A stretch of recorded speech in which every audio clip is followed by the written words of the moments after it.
the earth, these angels, cast out by God or tasked with watching the sons of men, it is not truly known.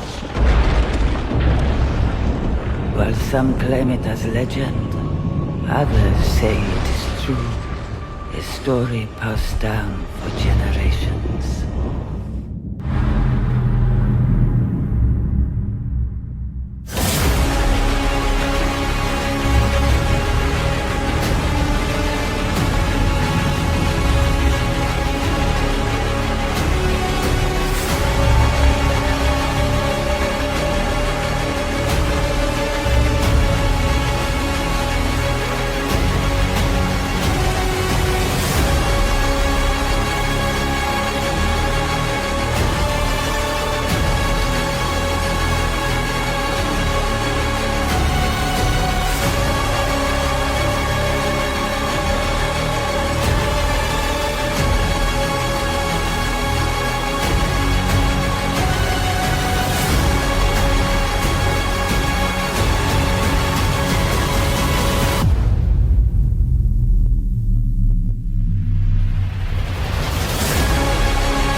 Came in Bethlehem. Scripture declares, "He will come with power and great glory, and every eye will see him. The heavens will be torn apart. Hidden thrones will tremble. The celestial armies will align behind him. A white horse will appear, and the one who rides it will have on his robe and on his thigh a name written, King of Kings and Lord of Lords.